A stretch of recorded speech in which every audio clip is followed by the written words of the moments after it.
Dollar. Dirt and money, no soul. Had to go and get it, ain't no time to kick it. Got a stack of flip for my foes. Dollar. Please tell me you can hear me. Don't turn your back and don't neglect me. Just let me know if you need me. Dollar. Let me watch out for my partners. Keep my money long, get my team strong. Let me run away from my problems. Yup, what's good, original crew, man? We're back today, man. Another Rotten Mango. Today's video, killer breaks down crying after 8-year-old victim is found alive. Case of Jennifer Should? Is that Should? Or Should? How would We'll see. I don't know. See, like, you better at that than I am. Is it Should or Should? Something like that. But hey, with that being said, before we get into it, make sure you check out the links in the description box. Down below. You already know where to go if you want to first support. All you got to do is check out down below. Also, if you enjoyed today's visuals, like it with a thumbs up. and we highly appreciate it. Hey, man, we on the road to 300K. We're trying to get there by the end of the summer. I know summer hasn't started, but we want to hit that goal by the end of the summer. So we need y'all help getting there. Where we at right now? We at almost 230. Almost 230, man. 70? We can do 70 by then. Yeah. We just need y'all help, man. Come on. Hit the subscribe button, man. Join the family, join the fun, man. Please do. But let's go. Let's check it out. Let's see what it's about. Bada bing, bada boom. We're talking about Dennis Bradford. Dennis Bradford had been keeping a secret for the past 20 years. That's a very long time. Like, not a single person knew his deep, dark secret that he has been just holding inside of him. He made sure that nobody knew, nobody found out. His life depended on it. His ex-wife, his current wife, his children, his legally adopted children, none of them knew what he did 20 years ago. The only person that knew his secret, they died with the secret 20 years ago. And that was his only comfort. That was the only reason he could sleep at night. That was the only thing that kept him going.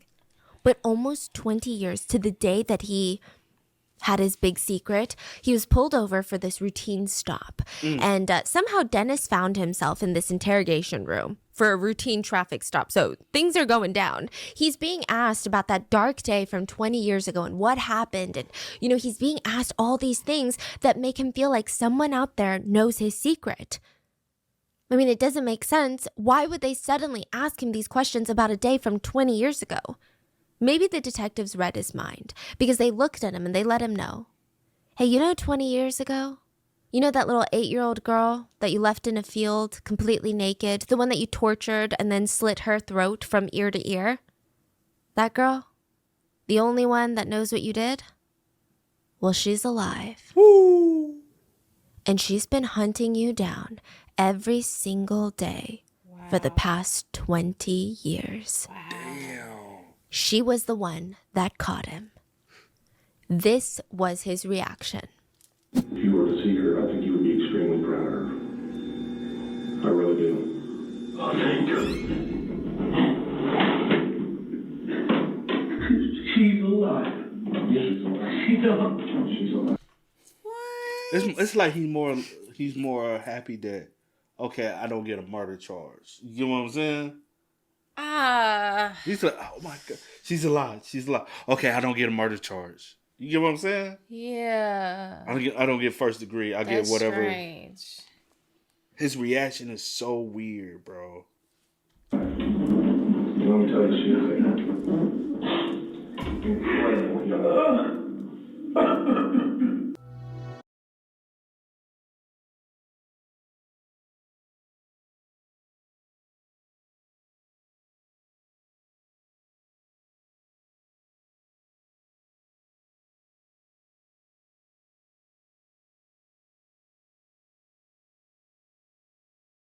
So let's talk about the incredible survivor story of Jennifer Shuett and Dennis Bradford's dark secrets, because he would have more than just this one secret that he's hiding. Now, as always, full show notes are available at rottenmangopodcast.com. But with that being said, let's get into the story. There were a group of kids that were gathered to play at the field. It was like the best type of field to play in. Do you remember playing in fields? No? Yes? You've never played in a field before? Okay. School field. Oh, no. This one's a bit different. Okay. So there is like a calculation on what the best type of field is. And when you're a kid, I used to love fields with long grass. What? I don't know. It's so much better than an empty flat field because you feel like you can hide better and it's just more of an adventure. You feel like you're in the jungle even though you're you not. serious? You're in like the suburbs. But I used to love like thin, kind of almost ticklish as you're running through it. It feels like an adventure. So that's what these girls are hate long doing. They're grass. probably between the ages of 6 and 10 years old. So, they're pretty young. And they would all huddle around in a little center of the field and they decide who's it. They're like, you're it this time. You're going to be the one chasing all of us. And then all of them would just make a run for it. They would just web out into these different directions and just carelessly run through the field. They would turn their head back recklessly every so often just to see if that person is close to catching them. So they're screaming, shouting, giggling. They're not being quiet, but most importantly, they're being very, very carefree. They're kids. They're acting like kids. It's a beautiful thing. Yeah. Now, one of the young girls was running so fast she could feel her hair just blowing in the wind and the grass was tickling her all through her sides. And she's looking back and she's laughing because she's getting ahead. And boom, she falls face first onto the ground. She had tripped on something. I guess due to the overgrown grass, she didn't see it earlier, but she turns to her left or her right to see what she tripped on. Maybe it's a giant tree branch, a discarded tire, who knows, a log. She looks down and sees that she had tripped on another girl. The foot of a naked 8-year-old girl who had her throat slit ear to ear, who had been left for dead. I mean, she was practically on her last breath. Oh my God. I mean, it's pretty disturbing to think about while these kids were playing. Jennifer, a child who's not that far in age from them, was barely holding on to life in that same field. I mean, she had been there for over 14 hours, paralyzed, in shock, losing blood, actively dying. And Jennifer had tried to move, for the past 14 hours, she tried to move. She tried to sit up or at least crane her neck to see where she was. But all she felt was stinging all over her body. She was frozen. She couldn't even roll over. It's like her body was still unconscious and her mind-body connection had been obliterated. She's trying her best to figure out where she is, but all she could do was move her eyes back and forth and scan the area. Even though she tried to scream, nothing came out. It's like one of those nightmares where you want to scream, nothing's pushing out, you feel this strange sensation. So Jennifer is able to force her right hand to her neck, to her throat, and it feels so weird. There was something thick and wet on her neck, and suddenly she felt pain. She lifts her hand in the air and she sees blood, like a whole lot of blood. Jennifer's arm went cold. I mean, it collapsed. She went cold again. I mean, all over her body, there was just wounds, tiny wounds everywhere. You know where she had been left in the field? Someone had discarded her on top of a fire ant hill. Oh my goodness. She was completely unclothed. There were hundreds and thousands of fire ants biting every single surface of her body that they could find. Jennifer had been tortured, assaulted. Her throat had been slit and left for dead on a fire ant hill. So Jennifer gets rushed to the hospital where police officers, doctors, nurses, her mother, everyone is telling her she's safe now. Everything's going to be okay now. And it wouldn't be for a while that they discovered that whoever did this, the monster that did this to her, was also a patient in that same hospital, the same time that she was there. What? Oh, yeah. It gets really crazy. Wow. So let's start from the beginning. Yeah. Jennifer says, when you're a kid, you think there are monsters in your closet. But when you become an adult, you realize the monsters are outside your window. And I think most adults out there do everything they can to protect these innocent little children for as long as they can. But sometimes these monsters find a way, like no matter how much you try to keep them out, they find a way in. That's probably one of the scariest things about becoming a parent, just protecting your children from the scary world. So Elaine, Jennifer's mom, was very nervous when she found out she was pregnant. I mean, it would just be her. She was going to be a single mom. I mean, it's a total mix of emotions. She's frightened, hesitant, excited, but also very, very lost. But once baby Jennifer was born, the two of them were like this. Okay, they're inseparable. I know it sounds like a cliche. Okay, I know it sounds like one of those she lit up the rooms, but I'm telling you, the two of them had this incredible bond. I mean, think Gilmore Girls. Like, it's just the two of them in this scary world. They only have each other. Most people said they were more like best friends than they were mom and daughter. They kind of had this perfect life going for them. You know, they rented this ground floor apartment in a nice area in Texas, Dickinson.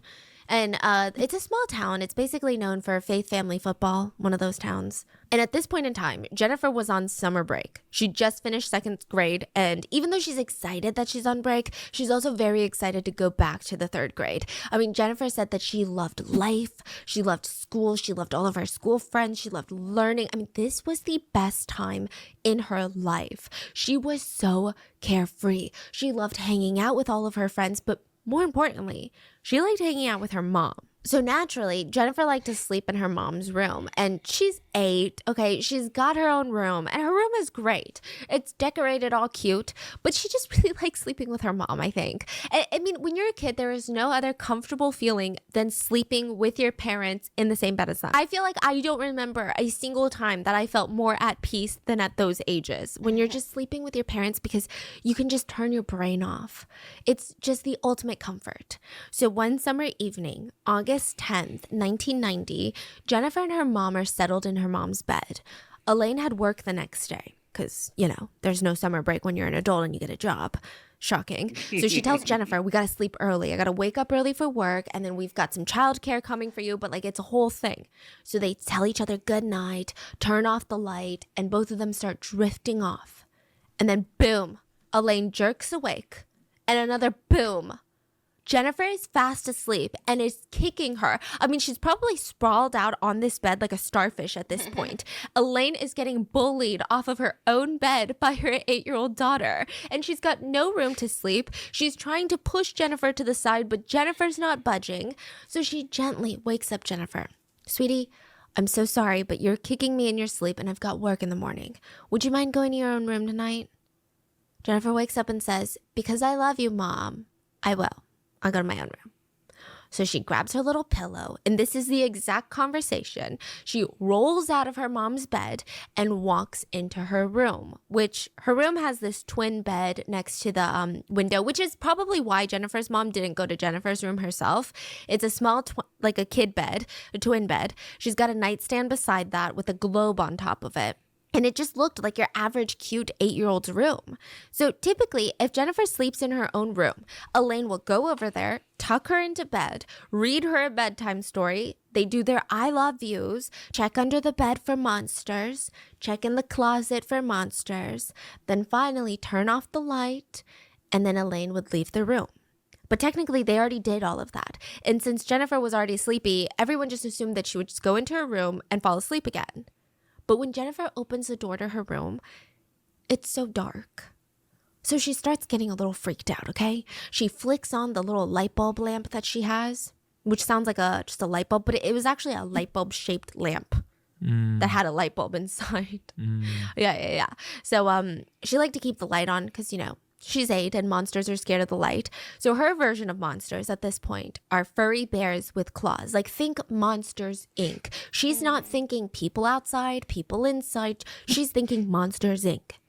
She flicks on the light and she decides, I can't fall asleep right now, so I'm just going to go through my bedtime routine by myself. I'm going to pick a book from my shelf and start reading it in bed, and hopefully I'll fall asleep.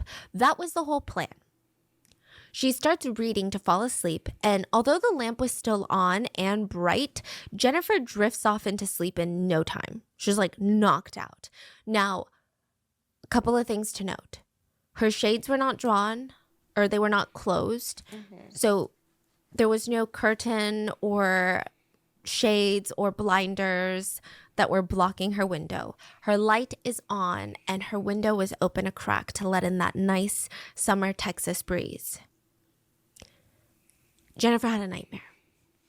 Or at least it felt like she was having a nightmare, okay? One where she was getting tossed around like a doll. And she opened her eyes expecting to be in bed still, but she looked up to see her body being moved by a man that she did not recognize. He was carrying her. He had one hand over her mouth and her nose, and he's booking it down the sidewalk. He's running full speed while she's being bopped around in his arms, and she's trying to hit him to make him stop and let go, but she's 8. This is a full-grown man. Jennifer was barely 4 feet. She weighed under 50 pounds.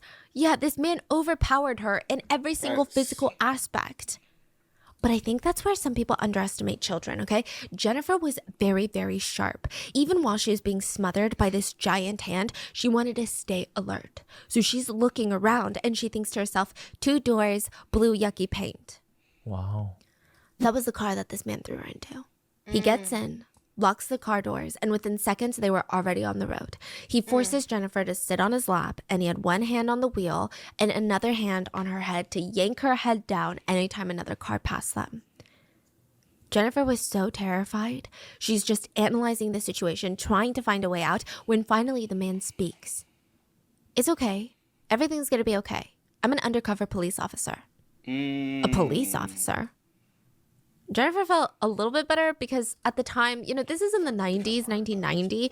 Most parents, most teachers tell their children, if you get lost and can't find your parents, what do? You find the police. I mean, there was ultimate trust in the police at the time. There was ultimate trust for the general public, for doctors, teachers. There was no concept of like, don't listen to these authority figures because they might not be good people. So Jennifer's confused. I mean, what is going on? I'm supposed to trust this guy. I want to believe him, but there is just something so off about him. He doesn't feel like a police officer. So she tells him, well, can I see your gun and badge then? I don't have my gun or badge with me right now. What? Jennifer was confused, but she looks up, and right at that moment, she sees that they're driving past her grandparents' house. So Elaine's parents' house, they live nearby. And she's eagerly telling him, oh, that's my grandparents, like, you should drop me off here. You need to drop me off because they can help me.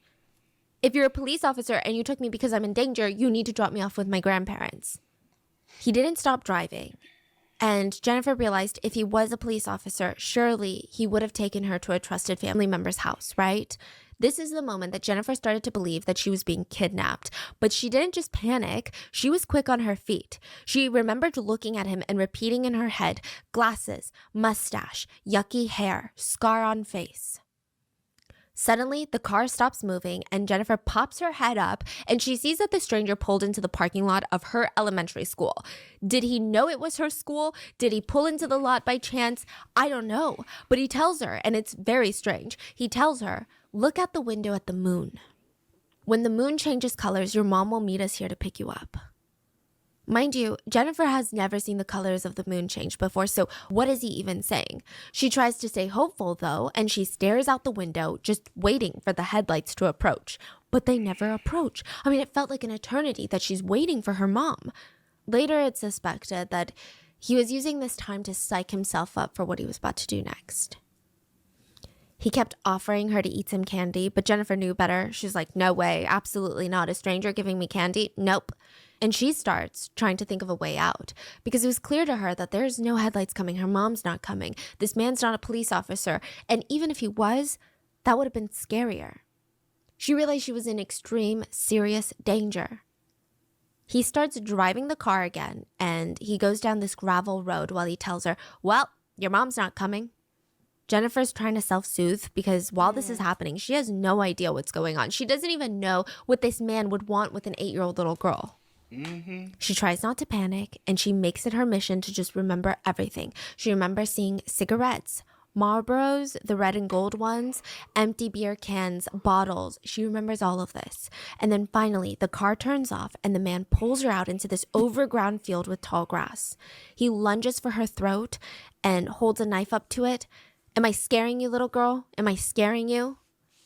She said he dropped the knife and started choking her over and over and over again. She was completely blacked out, and when she came to, he would choke her again and she would black out, and it felt like he was trying to kill her. It didn't even feel like he was just trying to strangle her, but he was full on trying to snap her neck. That's how she felt. She lost consciousness again, And during these times, we later find out that she was brutally assaulted. And the next thing that she felt was her body being dragged through the field by her ankles. She was barely able to stay awake at this point, let alone even fight back or even move or talk. She felt him drop her legs and walk off. He had already slit her throat at this point. His car door slammed and he drove off, just leaving her in the field for dead. Any time that she woke up and tried to figure out what the hell was going on, she would fade out into unconsciousness again. She said, I would come in and out of consciousness, and every time I would come to, I would just be in disbelief that I hadn't died yet. Now, before she knew it, the sun was rising and it's the next day already. Jennifer could feel all of these little stings and nips all over her little body, and she felt these things crawling and biting her, and she tries screaming for help. But that's when she discovers that big gaping wound, basically a hole in her neck. Her hand was covered in blood. Anytime she tried to hold her neck together, whether from shock or pain or from loss of blood, she would just drift back into darkness. This kept happening all day long. So that's what she was doing all night long, into the morning, then all day long, until early evening rolls around.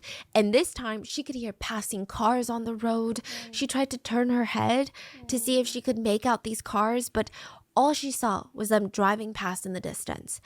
She can't move, she can't scream. And at this point, she said she just felt exhausted. Just tired. She felt like she had been fighting for so long. It had been at least 14 hours since the man dragged her into the field, completely naked on top of a fire ant hill, beaten, bitten, and her neck slit. I mean, she just wanted rest. Jennifer said she felt this kind of peace in this moment, like a wave of peace. She wasn't afraid anymore. She didn't care about the cars that were driving past anymore. She didn't care to try and move or scream. She didn't even care that there was nearby voices in the field. She just felt very peaceful. At just 8 years old, Jennifer was dying. And she closed her eyes one last time, thinking it would surely be the last time. I imagine she thought about her mom or her friends from school, or I don't know. But speaking of her friends from school, it felt like she could hear them right now. Or at least she could hear people right now, like young little kids playing in the field. And those voices started coming closer and closer to Jennifer. And she could make out the sound of a young girl giggling and running through the field, laughing with her friends. These weren't Jennifer's friends, but they were all very close in age. That little girl ran, giggling, not a care in the world, until she tripped over Jennifer's limp foot. Wow, that is crazy. Jennifer remembers the girl's little voice turning into multiple voices that become louder and louder, and it felt like there was a whole commotion over her. She tried to wake up, and all she could see was a police officer, which was probably traumatizing. Yeah. But this one was in uniform, and they told her, "You've been found. You're going to be okay. Stay with us. Just please stay with us." Sharon McBride is a pediatric ICU nurse. She clocked in for her night shift and she starts reviewing her patient's charts, and her heart drops. She was assigned to a room with an 8-year-old girl, which is the same age as her own daughter, which is always hard for Sharon. But the alarming part about this was that there was a police escort stationed in front of this 8-year-old girl's room. That could only mean two things when police and pediatrics are involved. It's either child abuse or juvenile offender. Sharon asks around and she gets filled in on what happened and decides it is her mission for however long it takes to make sure that Jennifer heals and gets out of this hospital stronger than before.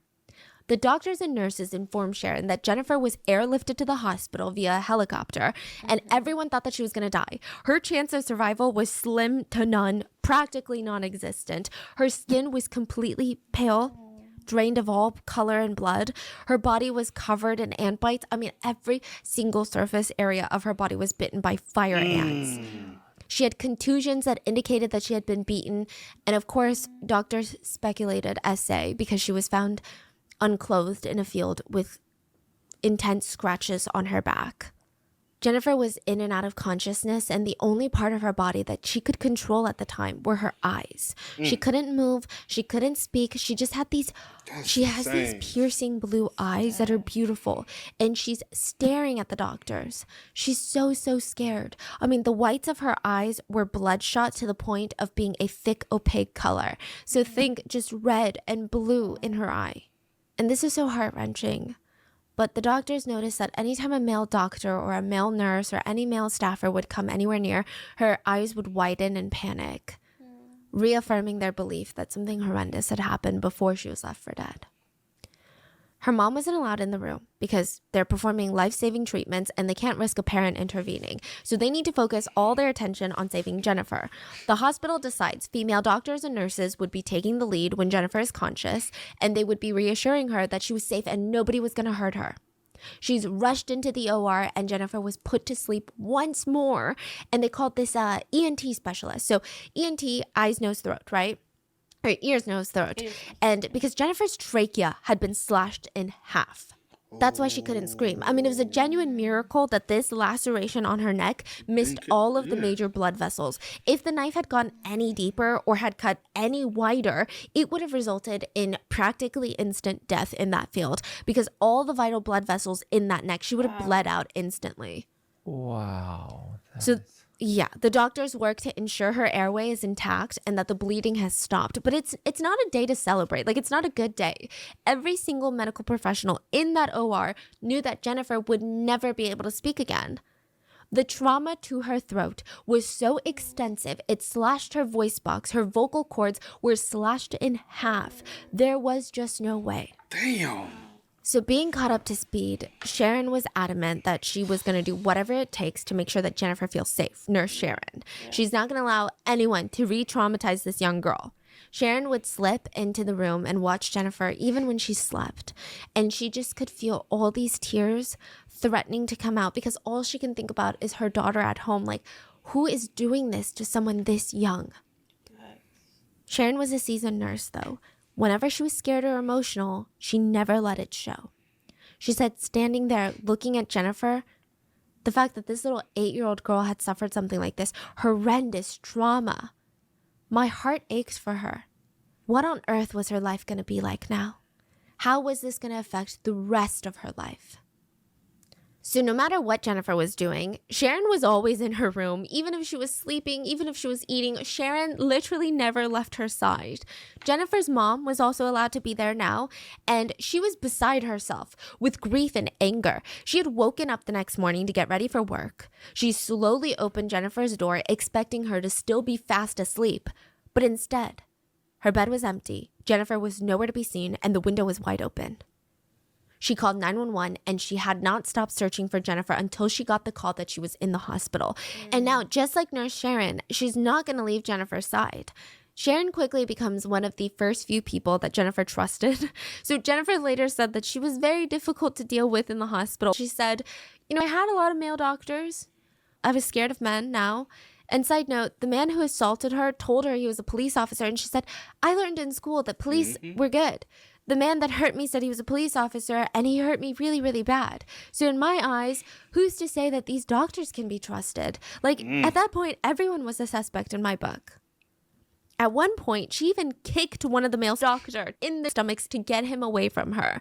And she was just in this constant state of fear and panic in the hospital, which is not good for your recovery. Now, just to clarify, in case I forgot to mention, Jennifer was able to move now after her operation. She was actually never paralyzed in a sense. It was just fear, pain, and trauma that prevented her from moving because her body went into ultimate survival mode. So she's kicking these male doctors, which a lot of them were not offended. They just felt like it was good. It's improvement in her situation. It's her recovering. She's got strength. She's a fighter. Even just looking into the mirror, though, was traumatic for Jennifer. One of her uncles brought her this Tinkerbell makeup set as a gift while she was in the hospital, and that's how she saw herself for the first time. She saw blood vessels were bursting in the whites of her eyes, and she just said she felt so ugly. That little girl that she saw in the mirror, she's like, I don't know who that girl is. That's not me. It must have been so alienating and disorienting for her. Her reflection was a literal stranger. So Jennifer's mom and Nurse Sharon, they would be pivotal in catching whoever did this to Jennifer. This is in Dickinson, Texas. Like I said, very, very small community. The police are like, we need to catch who did this to Jennifer before everybody starts freaking the fork out. And we don't have much to go off of. So right now, we've got Jennifer's pajamas that were found in the field. We've got a blue men's t-shirt and a pair of men's underwear that was also discarded nearby in the field where Jennifer was found. But at this point in time, I know you're like looking at me like, that's amazing. That's all you need. In this point in time, DNA evidence was not specific enough to ID a suspect with such a small sample. Like DNA back then, you would need like a blood sample. You would need like a, a genuine sample. So these things, they would be kept in evidence, but there's nothing that can be tested that could tell them anything. So it's pertinent to the police that they catch whoever did this because there is a danger out there to children. The police also had no leads, no potential suspects, no witnesses. The only thing the police had was Jennifer, and there was a lot of concern about talking to Jennifer about what had happened to her. First of all, she's 8, and this could easily re-traumatize her. True. Second of all, adults alone have a very hard time remembering details, especially after traumatic events. How could they expect an 8-year-old to remember? And third, she was very, very scared of people right now, especially men. And this is a small town in Texas. Majority of the police force were men. And fourth, she couldn't speak or make noise, so she could just blink or once or twice to say yes or no, and she could either write on a sketch pad. But Jennifer, yes, she's smarter than I would ever be, even at just 8 years old, but she does have like smart. The reading comprehension and the writing skills of a second grader, which is to be expected. Right. So they come up with this system where the police would ask Jennifer's mom and Nurse Sharon all these questions that they want Jennifer to answer. They would go in with a sketch pad and Jennifer would write down her answers.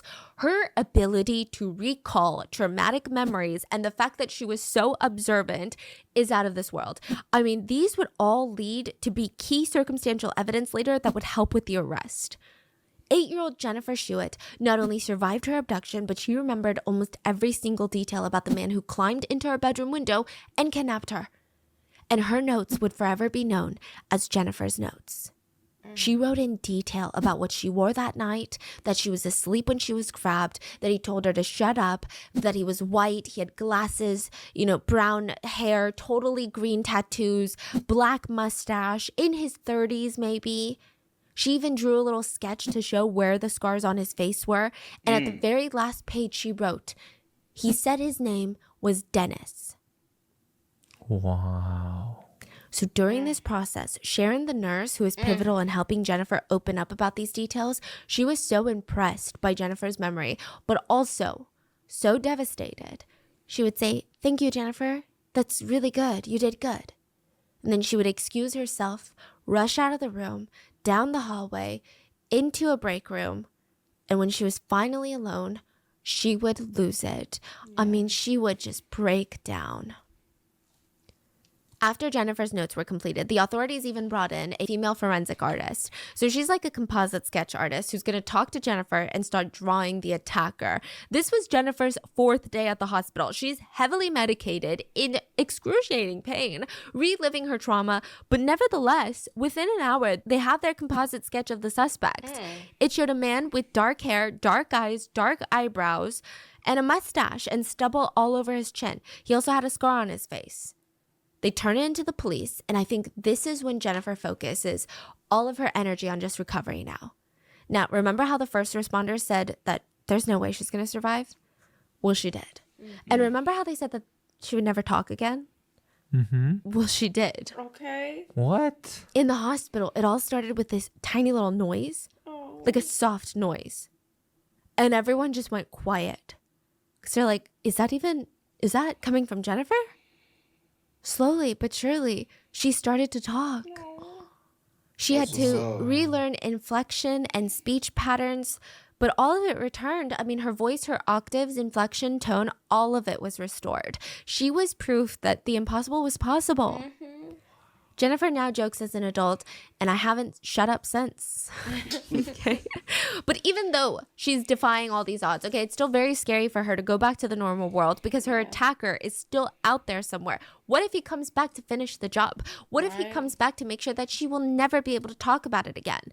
Nobody would have blamed Jennifer if she wanted to move, if she never wanted to leave the house again, if she wanted to switch schools, move states. But she started 3rd grade at the same time all of her classmates did. Wow. Yeah. That's one thing I was like, damn, like, because he's on break. Yeah. Going some break. I'm like, she's going to be behind. I was like, is she going to, you know what I'm saying? But Jennifer said, 'Cause I was am like, determined and I'm a fighter. I was like, she might not be able to start school, but Yeah. damn, that's insane. Yeah. She went straight back from summer break to school. Mm-hmm. And they didn't move? I think they moved apartments, but not towns. Wow. So Jennifer got closer and closer to how her life was, but the police are getting further and further from catching the attacker. Days turned into weeks, and you know how it goes. It was a cold case. Yeah. Jennifer's an adult. She's no longer that 8-year-old girl. Which, side note, I know I'm making it out to be like, oh, Jennifer is so strong, which she is. Oh my gosh, she's so strong. But she also went through a lot. Like, this was not an easy road where she's like, okay, guys, I'm just going to go back to school now and be fine.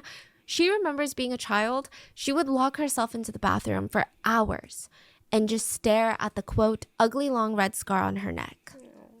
She felt like she did something to deserve this attack.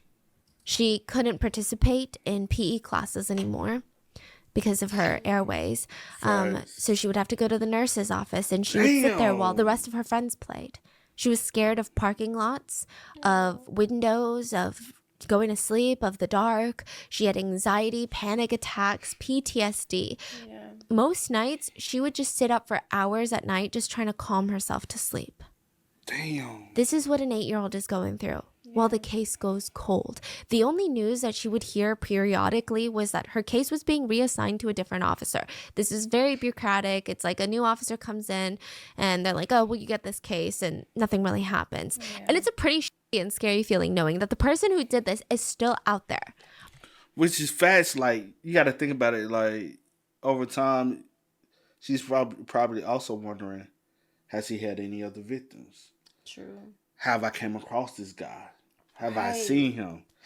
Do he even know that I'm still alive? Like, have we seen him? Right. Have we seen each other in passing before? Do I actually know who the man is? Is it somebody that's be around? Is it a teacher? Is it, you know what I'm saying? Like, that probably drove her insane as well. Exactly.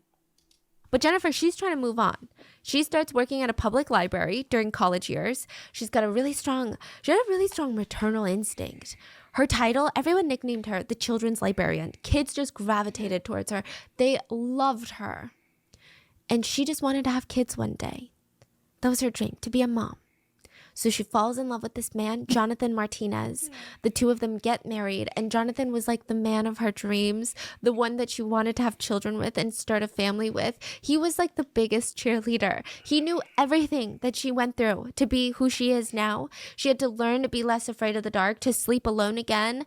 She had to unlearn her deep-rooted fear of men, like even doctors and police and men in her life that she could trust. She had to unlearn that fear. Everywhere she went, grocery store, park, anywhere, she would constantly scan all the men's faces looking for any familiarity. She said, it could have been our new neighbor, or someone at the post office, someone at the grocery store. I never knew. Is he watching us? Is he going to come back and finish me off? I never knew. This is what she would have to go through every day for the rest of her life. But Jonathan was helping her through it. Even when she was diagnosed with hydrosalpinx, I think. At just 25 years old, he was right there with her. So if you're wondering what that is, it's a condition where your fallopian tubes are blocked and they're filled with fluid.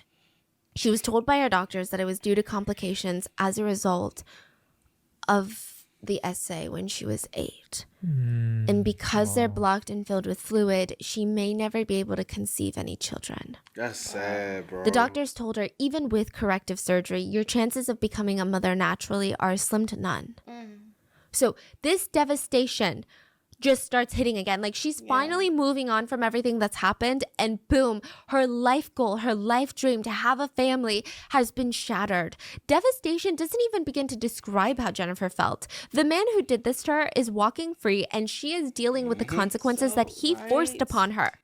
An infertility diagnosis alone is very, very traumatic for a lot of people. It's life-altering emotional news. But the fact that Jennifer's infertility was directly caused by the fact that she was SA'd at 8 years old, I can't even imagine the sheer amount of rage and anger I would have felt. Like, I don't even think I would be able to function from the hatred I would have for the world and for life. So while she's in the thick of these emotions from this diagnosis, she gets a phone call from a man named Tim Cromie. Tim Cromie was the new detective that was in charge of her case. It had been 18 years since her attack.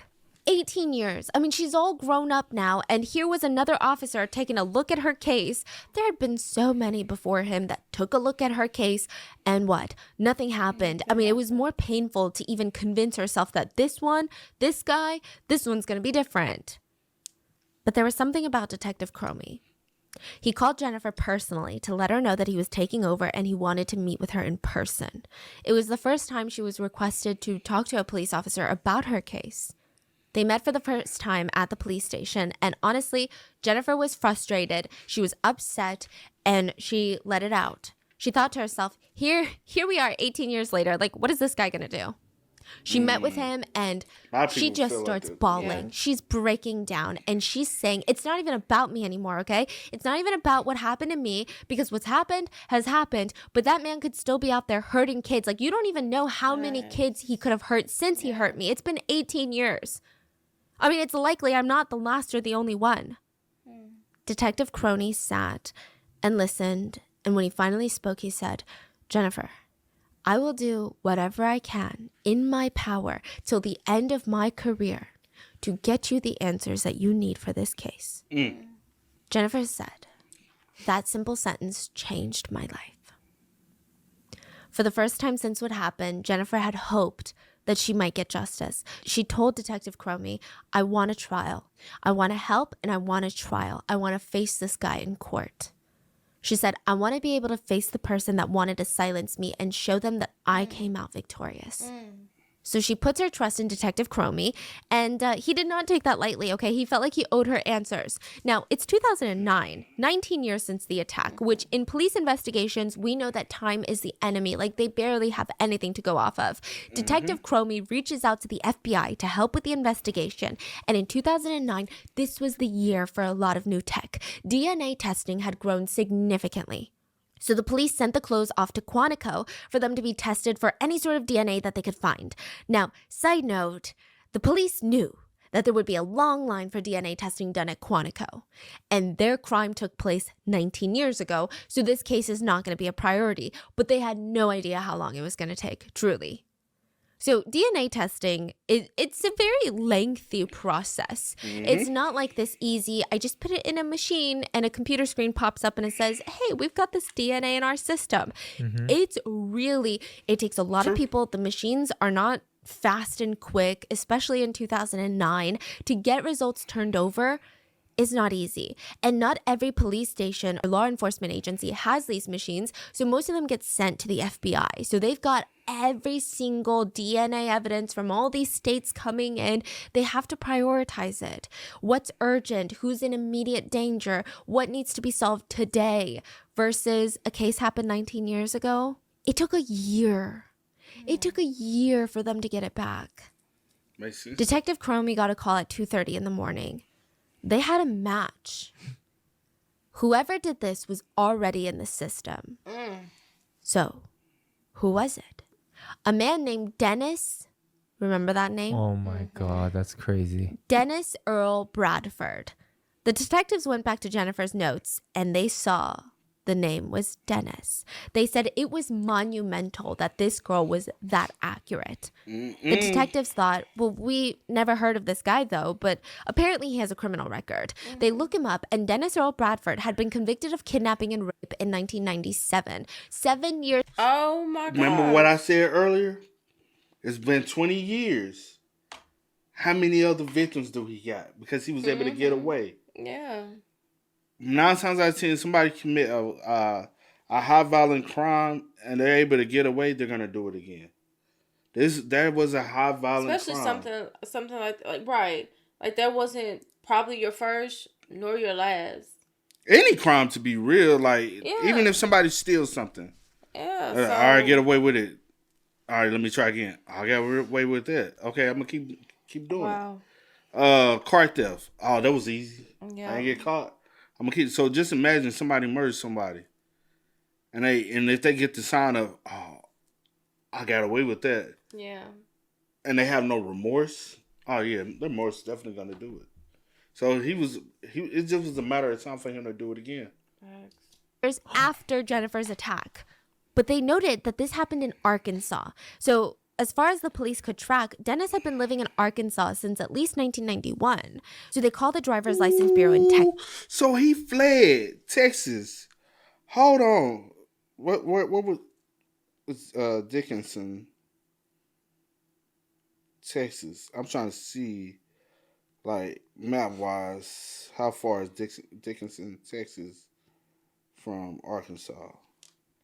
It's south. Oh, it's south of Houston. So it's a distance from Arkansas though.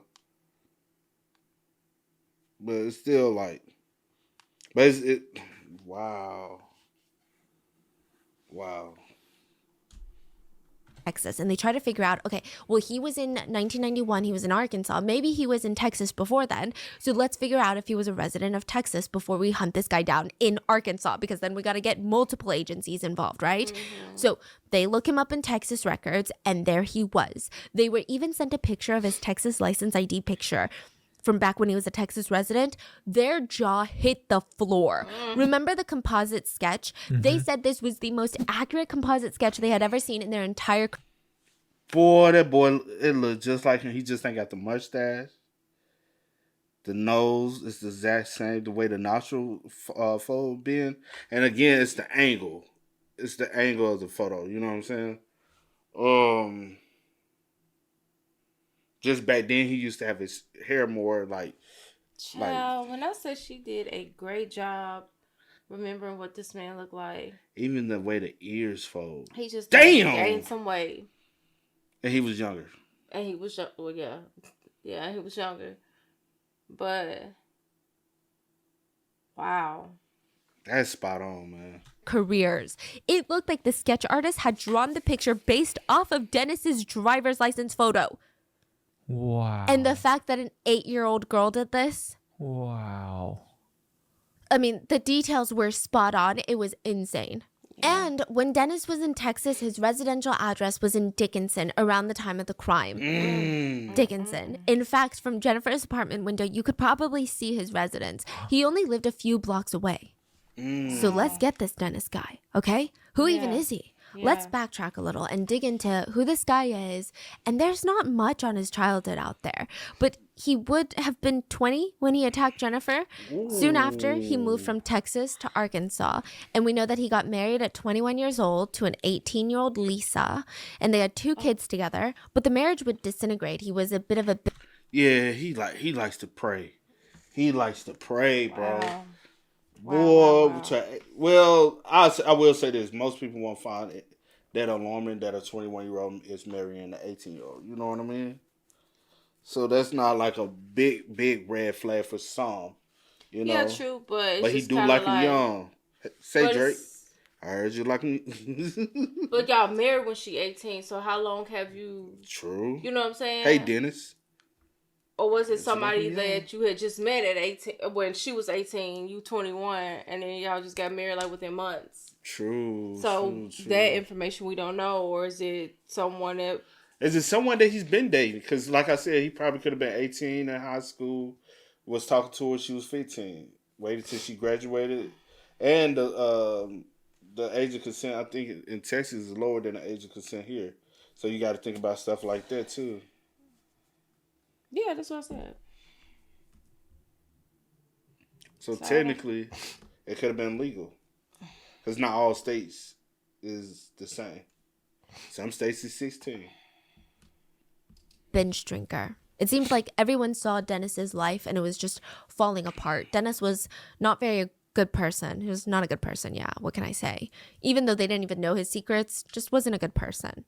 They get divorced, and in 1996, he's at a local bar when he spots a girl across from the bar and offers to buy her a drink. She politely declines, but he keeps asking for all these things. Just one drink. Just play a round of pool with me. Let's do this. Let's do that. She finally just agrees to get him off of her back.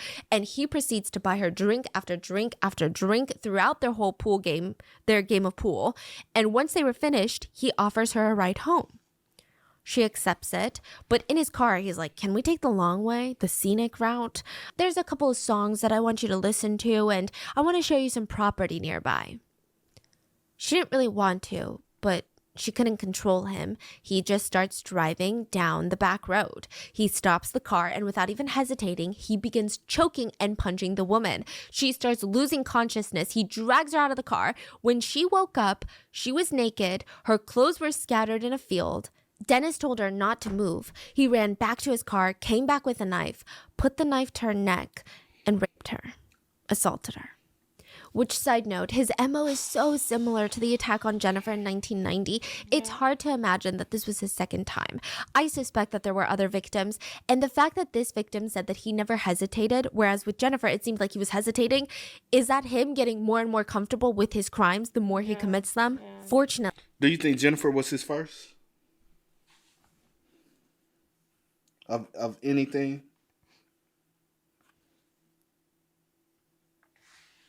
Because there's out. Never mind. I kind of don't, but then again, I'm like, I wonder, was she? And then after that, years and years, like, okay, after maybe like the first year went by, he was like, oh shoot, no one has come for me. I'm gonna. Because the reason why I'm saying it is because typically people don't just jump right into doing it. Like, for one, you had to break into the house. You felt comfortable with breaking into the house. You took her and ran. Like, it's like you do other things to build you up to do that. But you said people don't like jump into things. So what do you? Could he have been a peeping Tom at some point? So breaking like in it's people's like houses small and things starting and it build. Sometimes stand over people and watch them sleep. Yeah. Like, or like deep down, I don't feel like she probably was the first, but then again, I mean, like I don't know. She could have been. Yeah. It's awful. Is that him getting more and more comfortable with his crimes the more he commits them? Fortunately, he did not slit this woman's throat. She was able to flee and alert the police. He was arrested and charged with attempted first-degree murder. Now, for some strange reason, the charges were later reduced to kidnapping and rape. Now, side note, this is infuriating, but the jury, they were deadlocked on the sexual assault charge. How do you get deadlocked on that? How are you deadlocked when this man put his knife to her throat and then assaulted her? Like, how do you convict him of kidnapping, but then you're somehow confused? Exactly. You're like, well, we don't know if he's that bad. I mean, what is there to be confused about? He was sentenced to 12 years and ordered to provide a DNA sample for the database. Arkansas correction records showed that he served less than 3 years in prison before he was released. He was paroled February of 2000. He was arrested the next year for drinking and driving. And in 2004, Dennis remarried a woman named Elizabeth. She had 3 children before marrying Dennis, and he legally adopted them, legally becoming their stepfather. Which scares me because, I mean, think about it. He's a father and a stepfather. Creepy. Right. Now, from then on, we don't know what he was doing. We don't know if he had any other victims, but we do know that he was in North Little Rock when he was arrested during a routine traffic stop without incident. He was arrested by the Arkansas police, brought into the station where the Texas detectives were there to meet him. He was held without bail on the attempted murder charge. When Jennifer got that call that he was arrested, she said, "It was the most surreal moment of my life. It meant everything to me." When she went to the press conference a little bit after the initial arrest, she remembers how Detective Gromey and Agent Renison from the FBI came into the room and hugged me, and they whispered in my ear, "We told you we'd get him." And at that time, that was the single most amazing moment of my life. But they still had work to do. Even though the case testimony and evidence is already incredibly accurate, Detective Cromie still had to prove beyond a reasonable doubt that Dennis was responsible for the attack. And since 19 years had passed, it's going to be harder to do. So after Dennis was booked, he was interviewed about Jennifer's case from 19 years ago. Now, side note, because Jennifer was a minor when this happened and it was an ongoing investigation, the information in case files were not publicized. Okay. So that means the last time Dennis saw Jennifer was when he dumped her body in the field 19 years ago. He believed wholeheartedly that she was dead because that was his intention. He left her for dead on top of an ant pile. He firmly believed he killed that 8-year-old little girl. He had no reason to believe otherwise. The detectives start by asking him if he had ever heard of Jennifer Schuett. Yes. He stated that he remembered hearing in the community talking about, a girl that was left in the field, and he prayed for her. Did you ever have occasion to come in contact with her? Yes. Tell me about it. No. You don't want to talk about it? No. Is there a reason why? You did your homework. You're right, Dennis, we did do our homework. And if you're remorseful about this, people need to hear that. There's 2 sides to every story. Dennis starts to tear up before saying, not a single day goes by where I don't see that baby. There is no other side to the story. She was innocent, and I was a sick, deranged, beat-up little fucking punk. She wasn't anybody I met. I don't remember why I pulled up to those apartments. Huh. Well, I think if you were to see her, I think you would be extremely proud. I really do. Dennis breaks down sobbing and says, she's alive? She's alive? Yes, she's alive. And let me tell you something right now. She's with us. You ever heard the name Jennifer Schuett? Yes. Did you ever have occasion to come in contact with her? Yes. Tell me about that. No. My whole life for the past 20 years has been utterly and completely up because of my mistake. If you were to see her, I think you would be extremely proud of her. I really do. Oh, thank you. She's alive. Yes, she's alive. She's alive. She's alive. Let me tell you, she is incredible young. Well, you have no idea how hard I have prayed for that. I'm a firm believer of Christ, but I had no idea, because it wasn't but about 2 days later I ran, and I just took off. Dennis explains he was randomly driving around that night and pulled into a random lot, and he stated, I walked over to the window. I remember it was open and I could see in it and the light was on. And I just want this to be over. And I'm sick and tired of looking over my shoulder and being afraid, so forgive me, Mom. I pulled that little girl out of that window and I put her in my car. She was freaking out and I told her, please don't worry, it's all right. I told that little girl that I was a police officer, that everything was going to be okay. And I pulled off into this little road, and that little girl, she was so scared. I just lost it. I was like a savaged animal. I couldn't force myself to say it, and I can't force myself to say it right now. This has been haunting you your whole life, Dennis. Let's hear it. I took that little girl out there and I raped her and I cut her throat, and I don't know why, and I've never known why. Many, many times I've just wanted to end it, but I never had the guts.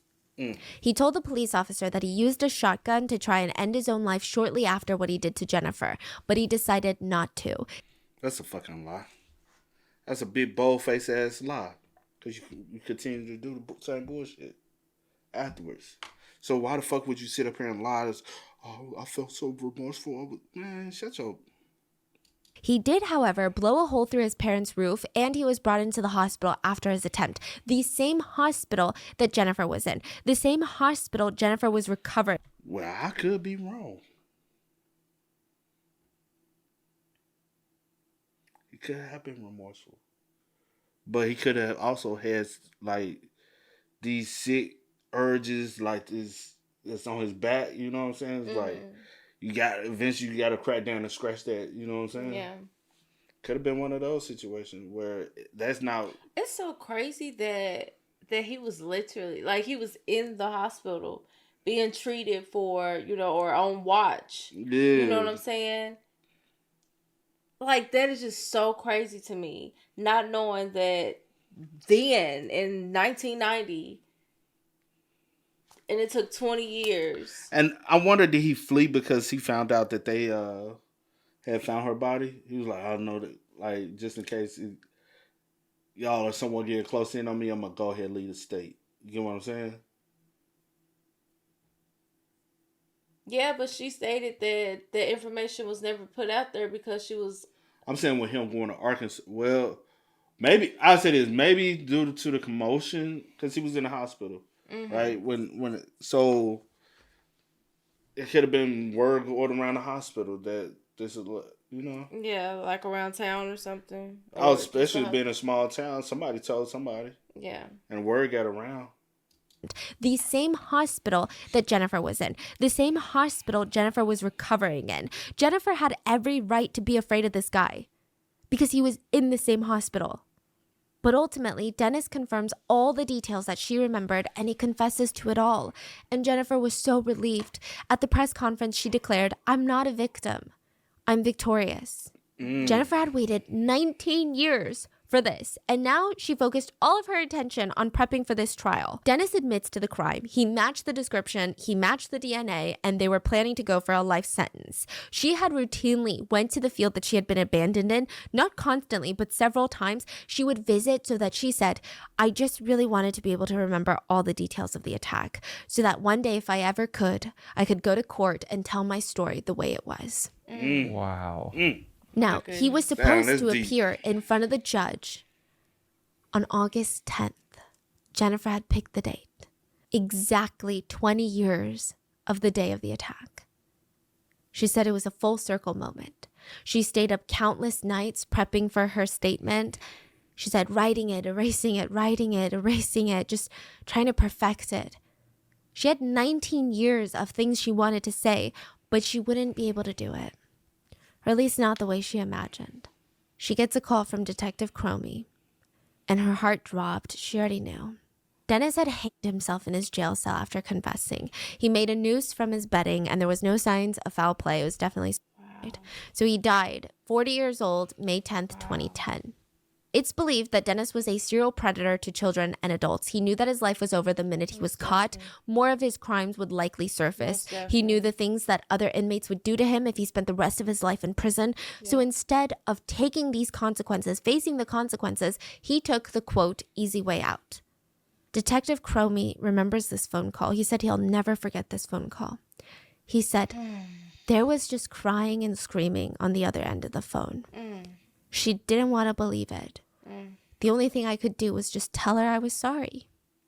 Wow. Jennifer said, the only thing I can describe is devastation. I felt like everything I had worked so hard for was just ripped away from me in an instant. And now that Dennis was deceased, his case was immediately dropped, and Jennifer felt like she could go to his grave. She had to. Exactly 20 years later, instead of going to court, Jennifer and her husband went to Dennis's grave, August 10th of 2010, and she read her impact statement that she had prepared for court, and she read it directly to Dennis while standing over his dead body. She read, "Dennis Bradford, I waited 19 years, 2 months, and 3 days to find out your last name, and for you to be caught. You chose the wrong little 45-pound 8-year-old girl to try and murder because for 19 years, I've thought about you every single day. And I've helped searching for you. I didn't know who you were or where you were, but in my head, I knew you were out there alive, either in prison or living a lie. And now I know, listening to my heart all these years and never giving up on finding you, I was right. All this time, you've been living a lie. You thought you killed me. You thought you won that sick little game that you had started. But again, you were wrong. You left me there in a fire ant pile like I was nothing, like I was an old rag doll that you discarded in a field as trash after having your fun torturing her. Over 14 hours, I laid there in that field bleeding to death, knowing that one day I'd face you. And to know that you'd never hurt another person, that is what has kept me going. And today I sit in front of you as a 28-year-old woman, and I would like you to know that I'm not a victim because of what happened 20 years ago. I've waited for this day for 20 years of my life, and I hope you now feel as weak as you made me feel all those years ago as a child. Dennis Bradford, I'm not your victim. I'm victorious. And then the most surreal thing happened. Jennifer turned to her husband and asked, "Do you think he heard me?" Ow! She looked down, and right then and there, a single fire ant bit her ankle. Oh. And she took it as a sign from God that he had heard her loud and clear. And to this day, Jennifer, Detective Cromie, and Special Agent Renison, as well as Nurse Sharon, they all keep in contact. Jennifer said, "They mean a lot to me, and to know that they're still there, they're still supporting me, they're not leaving me anytime soon, just like I'm not leaving them anytime soon." But the story doesn't even end there. Remember how Jennifer was diagnosed with a condition that made it nearly impossible for her to have her own children. A doctor heard about her story and heard of her diagnosis, offered Jennifer and Jonathan free IVF. IVF is not guaranteed to work, side note, but just to try, right? The couple have since then welcomed 2 beautiful children into their family, a daughter and a son, which is remarkable because medical professionals doubted that she would survive. It would take a miracle, they said. Medical professionals doubted that she would ever talk again. It would take a miracle, they said. Medical professionals doubted that she could ever conceive her own children. It would take a miracle, they said. And she did it all. And I'm gonna cry. Oh my God. You crying. Yeah, she really is a woman that proved the impossible is possible. And nowadays, she spends a lot of her time helping other survivors of SA. She travels to connect with people and to educate people on the pure devastation of these sort of violent crimes. And that is the story of Jennifer Schuett. What are your thoughts on this? I mean, it's devastating. It's so sad, but the fact that she's so strong and we can all smile at the end is something, right? But I hope you guys enjoyed today's episode, and I will see you guys on Wednesday for the main episode. Bye. Stay safe. Right. That was a crazy case, man. And for him to go out the most cowardice way at the end of it, man. You didn't even like sit up there and like face the consequences of your actions. You was just like, basically, fuck it. I'm done. I'm running away. You know why? Did it say he had already went to jail? Yeah, but he had only served 3 years. So he couldn't go back because he know I can't do life. Like, you would have already been inside and you know what it's like. So you like especially going for inside an offender. Right. And when they find out what like everything and how you went about doing that one, oh my, you know what I'm saying? Because I feel like I've heard about that case, but I haven't heard like the details. Have you? But I felt like I heard about the case because I remember the situation of the little girl sitting in his lap and him telling her he's a police officer, and he took her to this secluded area. But I didn't remember everything. I remember hearing about this though, but I didn't remember all the details. But that's fucked up though, you know. Most definitely. And like, I don't think with him being so young, it could have been his first time. Because he committed 20. The crime, he was 20 years old. Yeah. So it actually could have been his first time. It could have been. But I feel like it could have been his first time committing that type of crime. But I feel like he had did other things or was like, and kept pushing it until he got to that level. Yeah. Whether it would be with child P or just always fantasize about kids. I feel like he did things that would lead him up to doing things like this of this nature. Yeah. And then you turn around and marry an 18-year-old. Right. Like, that's just you. That's you. That is who you are. Because I know I had looked up his photo, right? And I was like, I'm like, what was his name? Dennis Bradford. And like, nothing came up. Nothing really came up. I went to images and I was like, oh, okay. Nothing really came up. Oh my gosh. Look at because she didn't show the driving license picture. Oh Like shit! that is like Spot on. spot the freak on. Damn, that is him. Oh my god. That was 100% him. That is 100% him.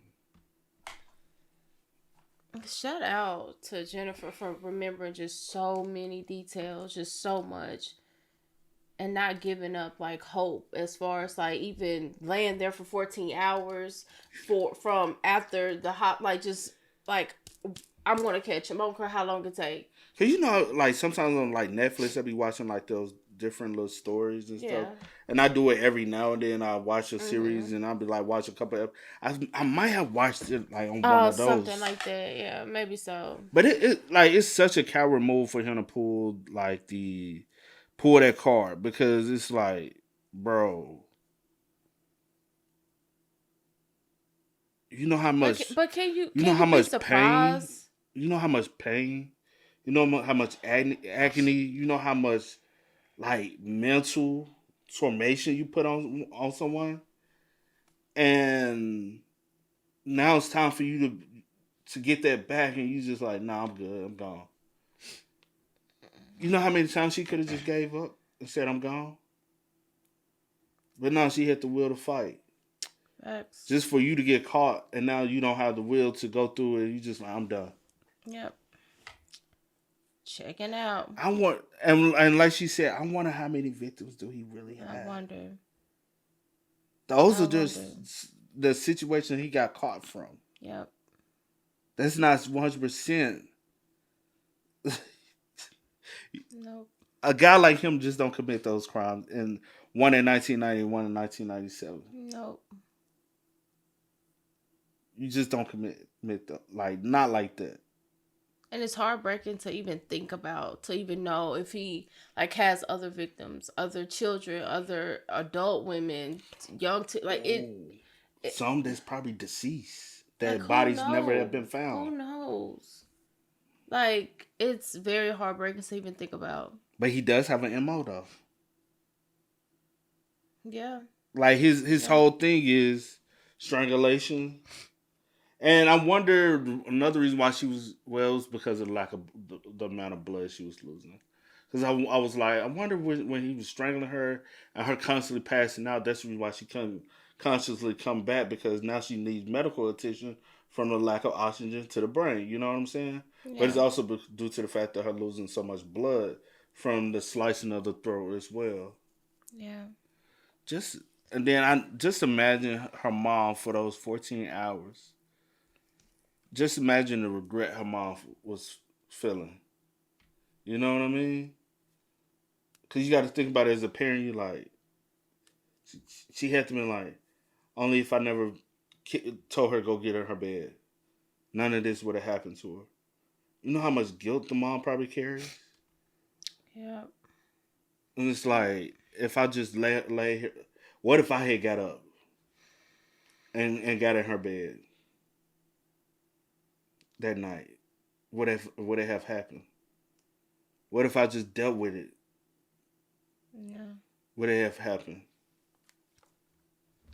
What if I had got up and walked her to the, would it have, you know? Then she's missing and you have absolutely no words. Nothing you can, you know what I'm saying? No info, no nothing of where she.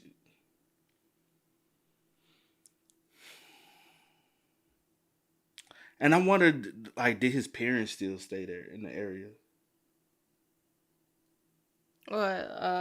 What after? No, I'm just saying, like, what's his, like, did he still have family in the area after he dipped? Yeah.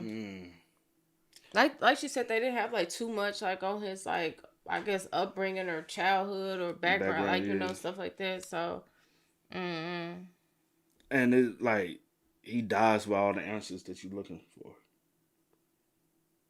Like, are there others like you could at least gave them that information. You could at least left something. If you already had probably planned in your head, you gonna take yourself out. Might as well. You could have just left like, hey, here go all my skeletons. Here go my note. Yeah, that's the least you could have done. Let y'all know everything. Here you go. But yeah, somebody can get something resolved. yeah, that's such a coward way to go out. And her saying she had to go to his Just take grave. yourself out, like. Her wanting to go to his grave. That's bold too. Yo, you gotta salute her though. You know what I'm saying? Most definitely. Like she said, she is victorious, honey. And she got her kids. And she got her babies. Cause you know a lot of people who go through those things, those type of assaults. A lot of them grow up and they believe that like they don't. A lot of them go and they like, I'll never be loved. Yeah. You know what I'm saying? I never experienced love because what I went through, no man would want to. You know what I'm saying? Because it's such a tragic situation. And you know what I'm saying? Everybody deserves to be loved. You know what I'm saying? Everybody deserves to experience love. So never beat yourself up. Like, know your worth. Know you still have value to your life. You know what I'm saying? That person don't have value. They committed the crime. You know? But hey, man, y'all spam us up in the comments, man. Y'all let us know y'all thoughts about it for us in the comment section down below. But until next time, y'all know how it go, man. I do go by the name DJ New Kid. This is Sierra Nicole. We Are. Kid and C. We Out. Ain't no time to kick it, got a stack of flip for my folks. Dollar, dollar, dollar, dollar. Please tell me you can hear me. Don't turn your back and don't neglect me. Just let me know if you need me. Dollar, dollar, dollar, dollar.